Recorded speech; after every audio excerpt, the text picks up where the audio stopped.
morning, Kelly Springer. Good morning, Ellen Brown. It is our second week of Unprocessed and Unfiltered. Loving it.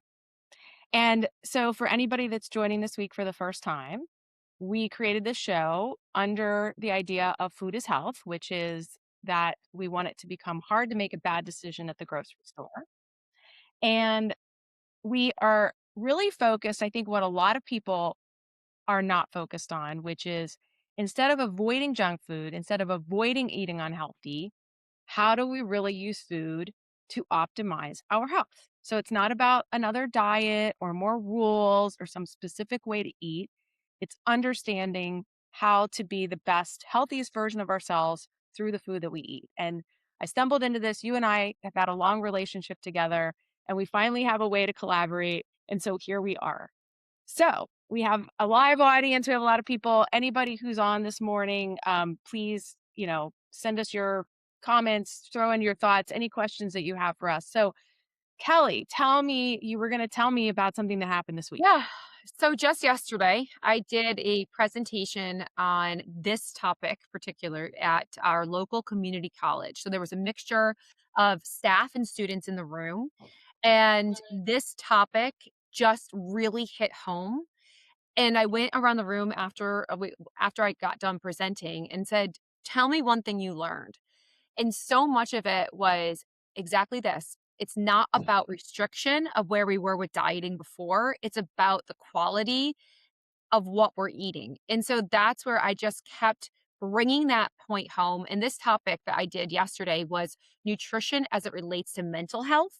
And so I was able to Interesting. talk about, yeah. So I was able to talk about how food in particular works to create the neurotransmitters and like how cool science and how nutrition is, but how we need food to do just that. So it was so awesome just to see the light bulb turn on with all of these, the mixture of the staff and students. And they said afterwards, like, more people need to know about this. Like, how do we get you in front? And I was like, I know. And And I but told you on Sunday, I met a woman who has a show on Newsmax. She has a yeah, lot on Newsmax, and she lives right near me, and she's all excited to collaborate with us. So soon enough, we'll be on Newsmax too. I love it. But this message, just people are, and I said, I go, this is going back to the old Weight Watchers days where you would save all of your points to have the chocolate cake at the end of the day. And so that's how we were raised in the 80s, 90s, and early 2000s was about restriction. And that's what we were just looking at calories. And that's what dieting was. Where now we're really understanding anatomy, physiology. We're understanding how the body works. We're understanding the microbiome.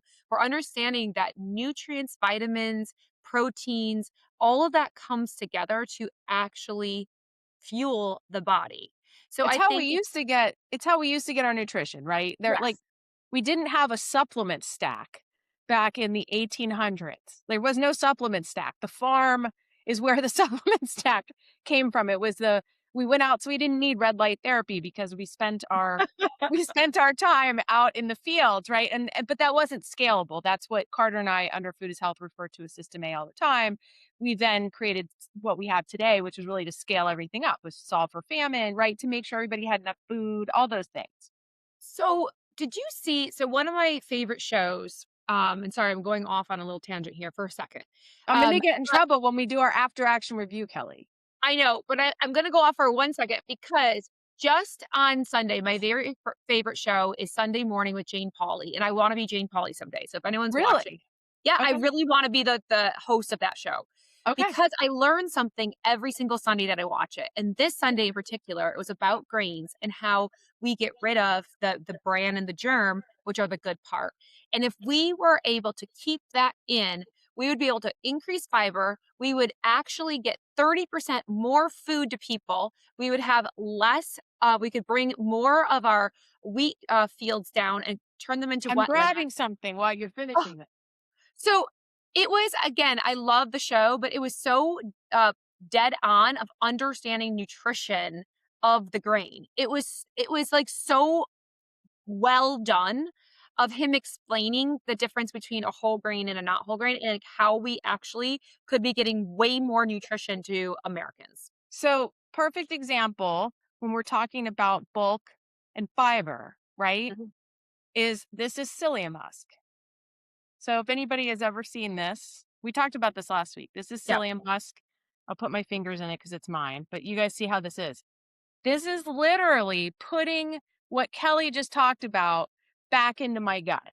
That's how decimated and processed our food has become. Is that instead of eating a piece of now I'll get Ezekiel bread any day. So Ezekiel bread is like, right, it's seed, it's unprocessed, it's amazing bread. But nonetheless, because our food, even the best of the food, I eat predominantly whole food, we still don't have the kind of diet with enough fiber that like I eat this like I drank it this morning. But this is the problem in that the lady like, one of the comments yesterday was, "I didn't realize that fiber is a prebiotic," that's the word, Yes. "and I didn't realize that that's what feeds those gut bacteria, the probiotics." She goes Yes. she's like, "I didn't understand any of that." And I'm like, "I know." I That's know. why. Well, and so let's tie this thread further. Yeah. Right, and so,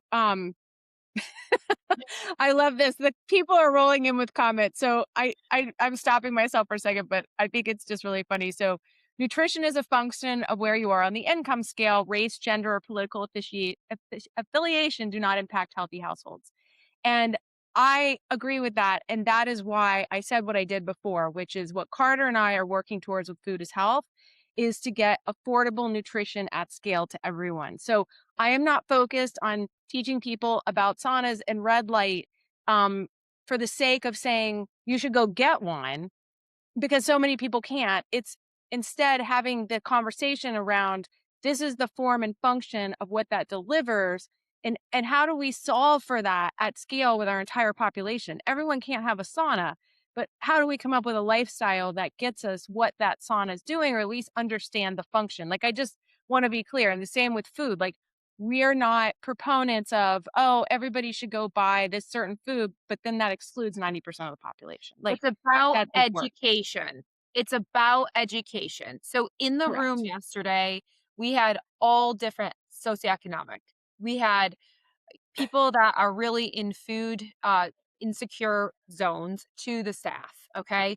And it was truly about education so that when you are looking at food, you understand what to purchase. So instead of buying a frozen bag of broccoli versus the Fritos, this is actually giving us health, nutrition, fiber, vitamins, minerals. This is actually not giving us And anything. bulk. But I it's about education, and this is where people don't know, and it doesn't matter what socioeconomic. I don't care if you are a medical doctor or lawyer or if you are scrubbing floors. The education has been missing. The education is missing. It is very confusing, there's mixed messages, and we are here to educate. so There's my really, really good stuff coming in, Kelly. Like really good stuff coming in on the comment thread here. good So because um it's not even about the red there. It's not about that. It's about general education that people are missing. it is. Although I'll push back on that and say it's a little more complicated because it goes into the structure of our food and the pricing of our food and the system of our food. And I again don't want to we could spend the next 2 hours breaking that apart. I Yeah. think I just want to layer in the education. You're 100% correct, but they're in that education front. For example, you went down a little bit of a rabbit hole. Okay, I'll go go. down a little bit of a rabbit Okay, go. hole.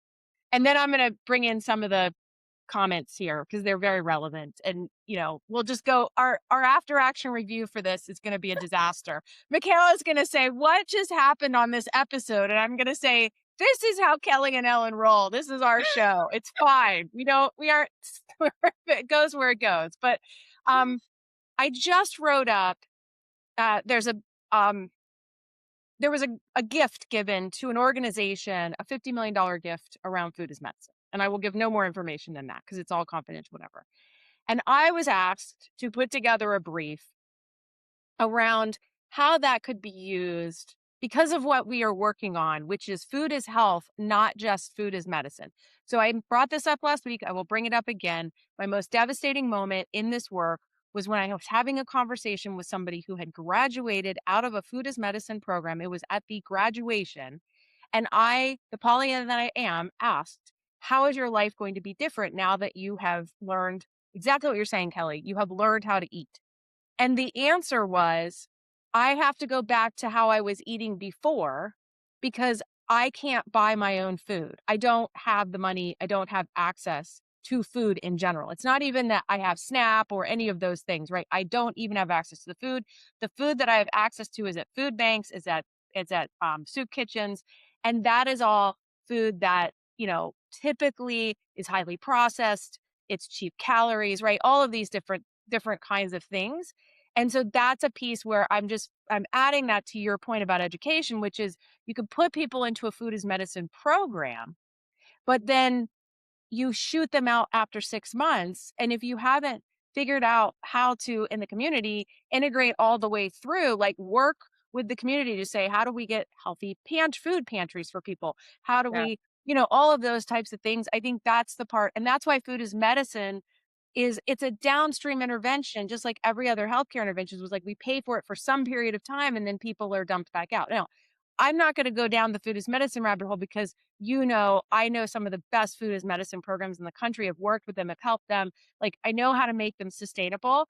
But for the most part, they were based on food insecurity, which is a bit of a flaw in terms of business model because it's not viable, right? So again, I didn't mean to go down that whole rabbit hole, but No, I I know, I know. I mean, we're working with the 1115 waiver right now, and I guess my frustration was just yesterday, they said, "We're just here to give people food, not the education." And I'm like, "You're missing a whole part, though." Like, like, the education needs to be coupled in with giving food. yes, And it was just really disheartening yesterday. It was actually a really tough call. Um, and that's what I just wanna put out there. Like, it just I guess yeah, we all see it. Like we see it. yeah.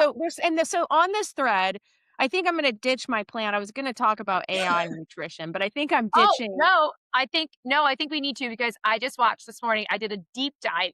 So many posts were coming up because they're saying AI did you see all the research this morning? No, The whole okay, wait. We have to stay with one thing. We might have Okay, just okay. We'll actually be in the same physical space next week together for the first time in like months. So since I'm coming to Syracuse and my son can tour Syracuse University, so I'm coming on Sunday and Monday, and so Kelly and I are going to do our episode together in person Tuesday morning, live from Syracuse. But I do want to stick. I think we only have 14 minutes left, and I think I want to give AI full. I want to give it okay, full we'll power. put it on pause, we'll keep going here. So, Okay. so let's just stick with this. So, um, Megan Rector, I just have to throw this out. This will make you smile, which is that she said, "I love that show, Kelly. I saw the grain episode as well." Isn't it great? I really wanna be Jane Pauley, I'm telling you, I love that Um, show. and then our friend Christo, I'm so happy he's here. He said, "How can we?" I love this because okay. And then I'm going to answer it quickly and then hand it to you. So he says, "How can we make the top 30 this goes to your education point. How do we make the top 30 healthiest foods on planet Earth simple and sexy?" So first of all, we talked about some of this last week, Christo. Like we talked about sardines, we talked about liver, we talked about some of the foods that have some of the highest nutrient density on the planet and how they are crickets are like way up there on protein. I know I'm gonna like gross everybody out, but just pause for a second. Let me say this: is I'm excited we're having this conversation today. It's very timely because the Doman Foundation, a lot of people don't know about them. It's DOHMEN, but they have been created to do exactly what you were talking about, Kelly, which is educate people on this very topic. And in Nashville next week for our Food is Health live work that we're doing, like Carter and I are going to be there. We have the Innovation Lab all morning. It's a kind of it's part of the event, but it's a separate ticketed event.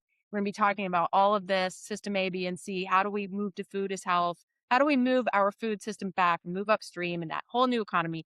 And then we have an all-day track on the second day, the 30th, on the entire storyline of what 2050 could look like when it becomes hard to make a bad decision at the grocery store. I'm like super pumped. There's also a regular track, just so everybody knows, like a regular food is medicine program there as well. But in that, we're getting together with at dinner with some investors, and that those that are just kind of focused on how do we fund this infrastructure and this new economy, not from a philanthropic perspective necessarily. It's going to be a mix, and I think that Endowment shared in some of these conversations that they're getting ready to roll out an entire public awareness campaign. So, like Well, I I said to wanna them a be year ago, we should have a Super Bowl commercial, and they're like, "Oh, well, we might do that." So, well, I wanna be involved, and that's why I'm here on this show. So, yesterday's conversation, like I said, for the presentation we did exactly what you were asking the person that wrote that comment. How do you make it sexy? You actually give the the cool chemistry behind it. So what I said was dietitians for years have been saying eat fruits and vegetables. But what I did yesterday was say why? Why do you want to eat fruits? yes. How does it actually work? And I'm like, it's so cool. When you eat fruits and vegetables, it actually neutralizes those free radicals and gets it out of the body. You can protect your heart, you can protect your brain. And that's why broccoli's cool. And so, but that's where you could see everybody's brain like pop open yesterday of like, oh my gosh, this is why I need to do this. This is why this is going to work in the body. But again, I feel like we've been throwing out words or we're saying to do something, but there hasn't been the how or the why. It's And it so, because it's largely I think, you're making me realize something because I'm doing something right now on a personal level. I'm perimenopausal. I I love my guns and they're not what they used to be. I lost 5 pounds of muscles over the last 6 months because I wasn't eating the way to maintain my muscle mass. It's just a habit I have. I grew up in the Kate Moss era where you just, you want to lose weight, you don't eat. It's very unhealthy. Um, but what's really interesting about it is my whole premise of why I started originally this idea was vanity, right? I want to look better. I want this to fit better. I want to whatever. But what's fascinating is when I went really deep, and this will kind of tee up AI for next week, but you know, when I went really deep down the rabbit hole for health optimization with all of my health records in Claude, I went into it and said, now I want you to talk to me about how I can eliminate some of these deficiencies, some of these problems through diet. I think there's an important piece here, which is long ago, I shifted from food being really a form factor to food being a function factor. And it is a hard thing to do because the food industry has created it as a form factor, right? Which is like that looks really appealing. It has that bliss point that they've truly manufactured for, like all these things.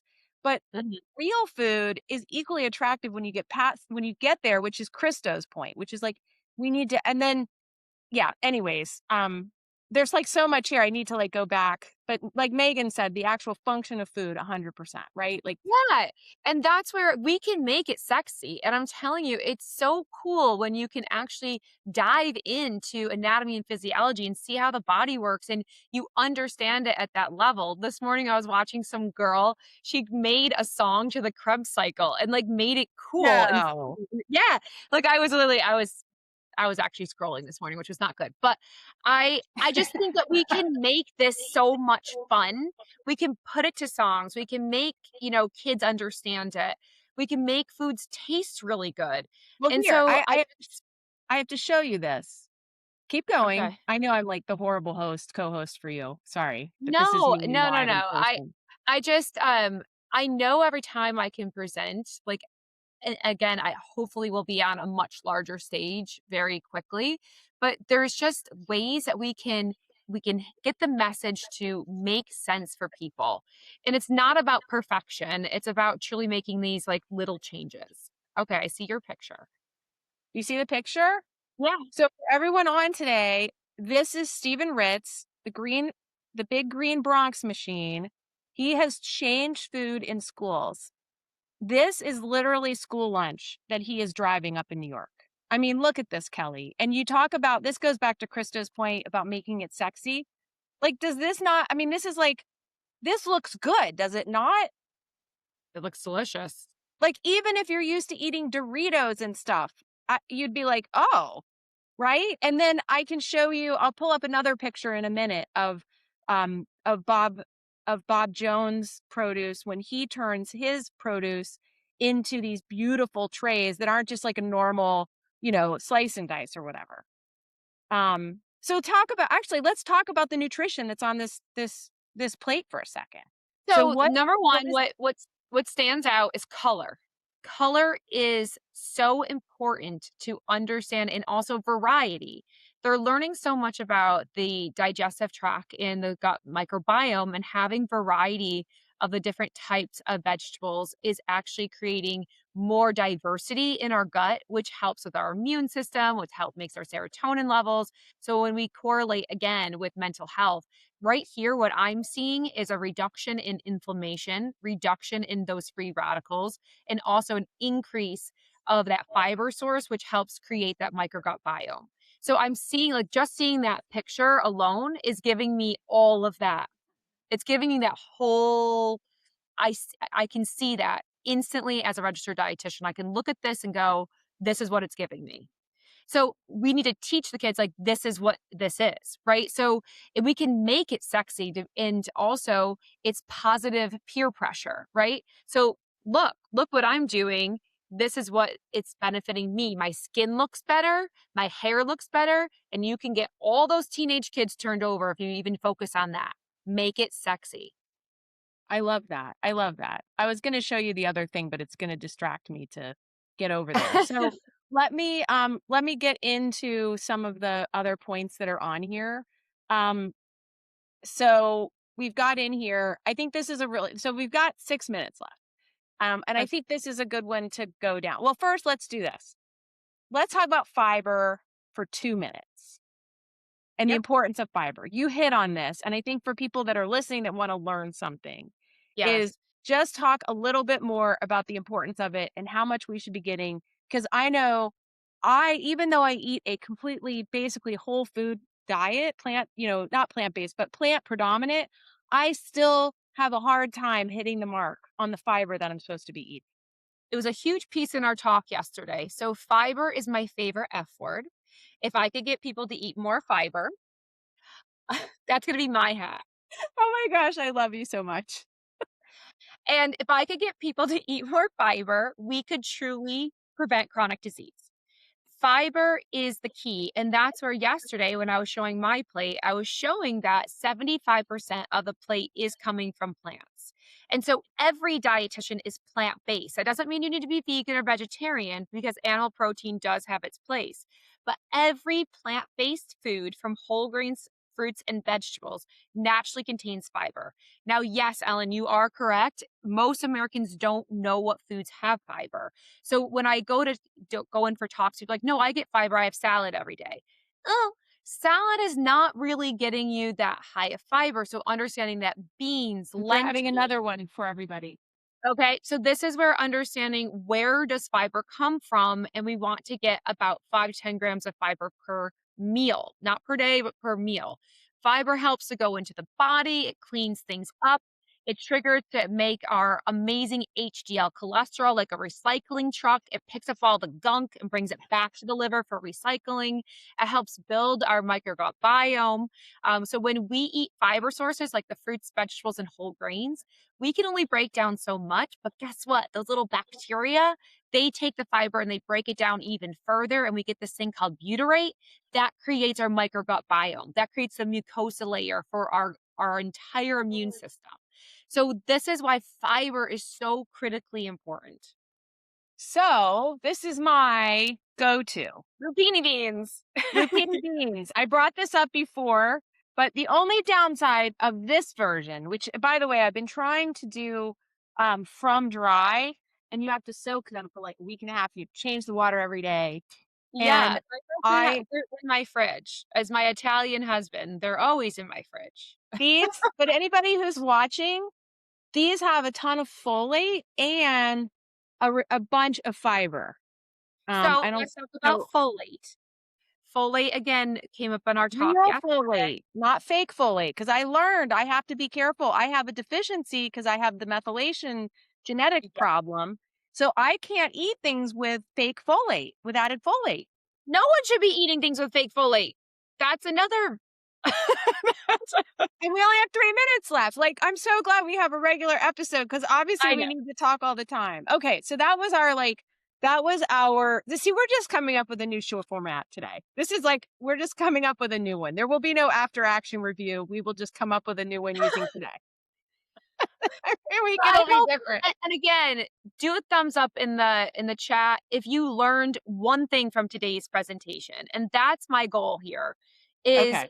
again, as an educator, like, did people learn something from today's presentation? Like, We'll see did if I you get learn any. Oh, we got a heart. We got one heart. okay, Got another heart. So we got at least 2 people. 3 okay, people. They're coming okay, in. They're coming 4 people. They're coming in now, Kelly. okay. 5 people. So you should feel good. Yay. 6, 7, 8, 9, 10. You're making Kelly's day. Okay, I'm gonna hit these last comments now.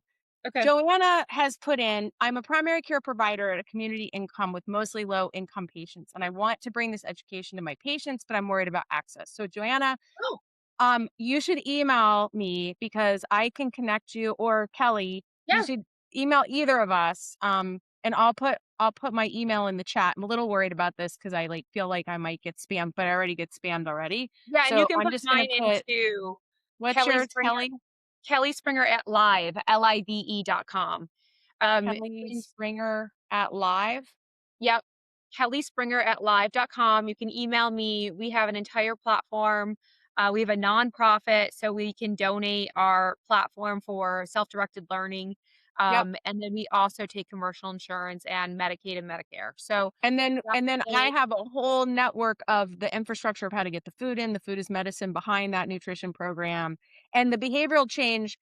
So Joanna, that answers that. And then there was also a comment made. You'll like this. Megan did say, I want to design a sunshine for the show, which of course made me super happy. Please design a sunshine for the show. I love this. Make it a broccoli. Make it like a sunshine broccoli.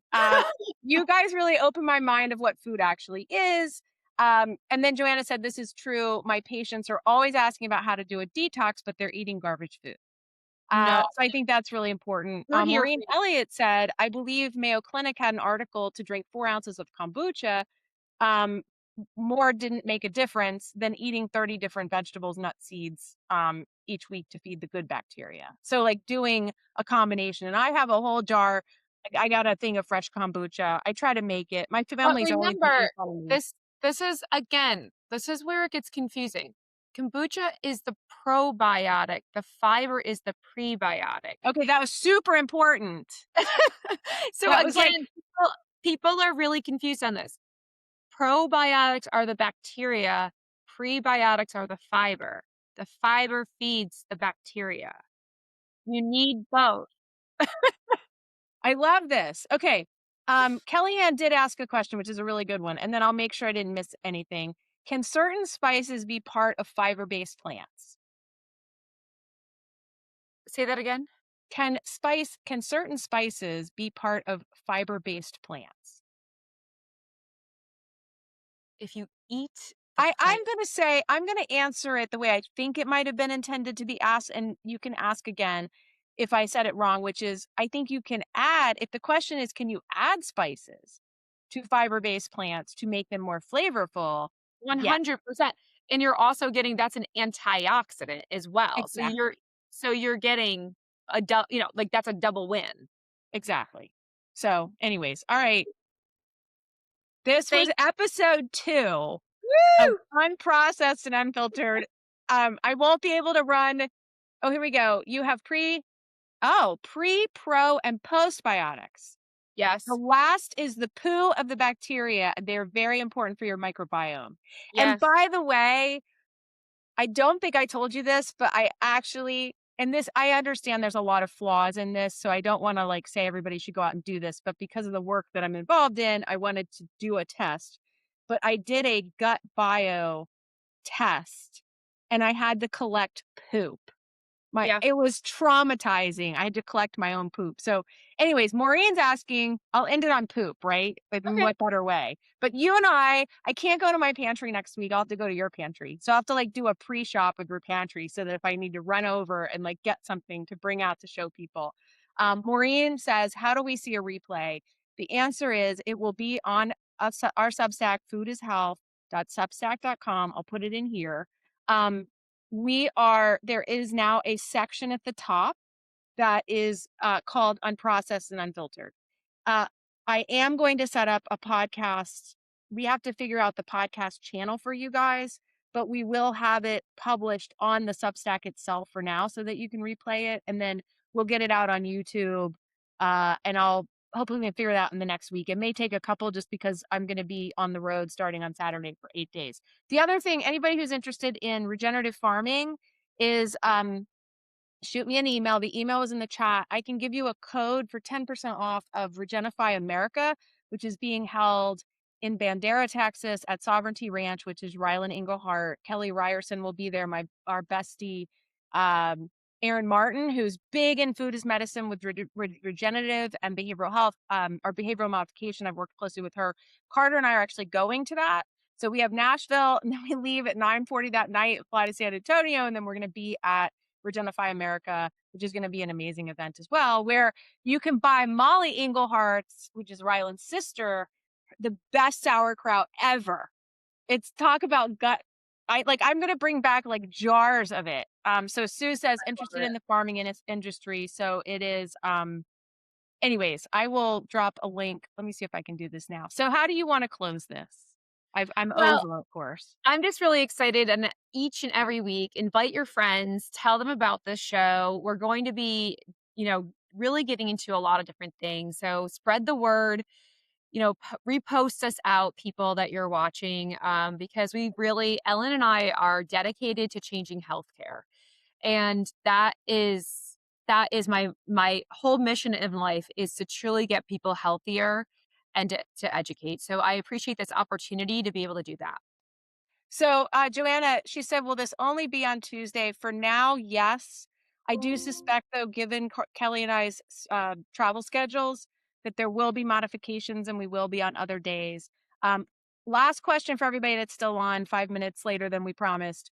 Does anybody have any question? Does anybody want us to cover something in particular next week? Throw it in the chat now. Right now, I'm thinking AI and healthcare. I mean, AI and nutrition. But if anybody wants to throw something out there that they want, or if they have a food question, like a particular food they want us to talk about or something, I'm getting no comments. I think maybe everybody has left.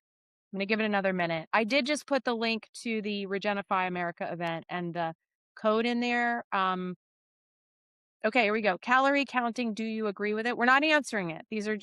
We're recording these, Kelly. So Okay. calorie counting. Do you agree with it? We can cover that next week. Yep. Anybody else have any other questions that they want us to potentially cover in next week's episode? Going once, going twice. Sold. No, that'll be good. I'm excited to talk about that. Okay. Episode 2 in the books, Unprocessed and Unfiltered with Ellen Brown and my co-host. Kelly Springer. Yay. So, Kelly's Choice, foodishealth.substack.com. More about poop, Bristol Yep. stool, and then people eat in repertoire. How do you influence? These are all Okay. really great topics. Great Fermenting, topic. everything's rolling in. I think there's a little bit of delay between the talk and the live. So, okay, we have like really good. I'm going to copy these right now and send them to my assistant, Thomas. Awesome. Thanks, everybody. Okay. All right. Thank you. Have a good day, Have a Kelly. great day.